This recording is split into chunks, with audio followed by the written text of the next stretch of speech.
So it's been ages. I'm going to say forever, but that's not true. That's hyperbole. It's been ages since I have been on Snapchat. I'm doing what I'm calling touching the treadmill, taking a little step to develop a new habit, and that habit is to resume vlogging. And there is a reason I want to develop this habit again. And that is because there's something I want to do in the year 2023. I want to do a tour, a World Personal Learning Network tour. It's a year of global travel, visiting people in my network and expanding my network, either solo or with a partner who's a fellow adventurer maybe, but happy to do it solo, maybe attending some events, taking creative sabbaticals, so a couple of weeks every 2 months perhaps, to take a little time out, to visit some places of natural beauty and wonder as well along the way. And it is a creative endeavour, so I want to explore this idea of creative lineage. The idea comes from Austin Kleon. It's either buried in this book, Show Your Work, or this one, Steal Like an Artist, but I can't put my hands on it quickly. So the idea is that we all are inspired creatively by others. There are others who influence our creative work.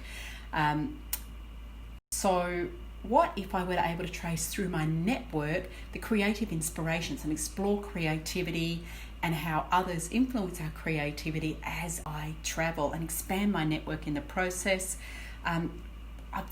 This idea first came to me about 3 years ago, and I kind of dropped off as I got occupied with other things in the meantime.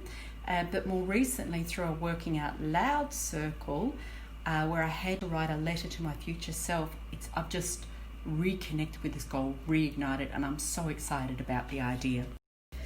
As I go, there's some things I want to create. I'd love to do a podcast around this, write a book, create some sort of live network map, and do videos amongst other things.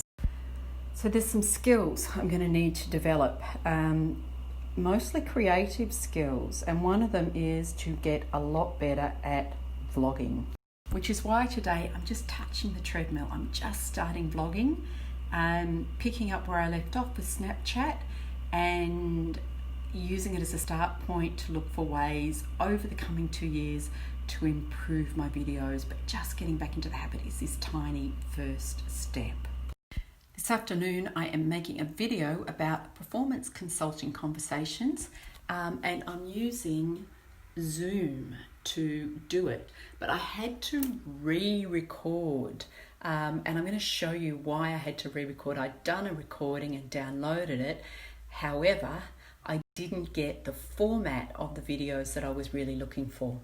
When you record on Zoom, you've got two options: record on this computer, which is a local recording directly to your computer, or this second one here, record to the cloud, which saves your recording on the Zoom platform.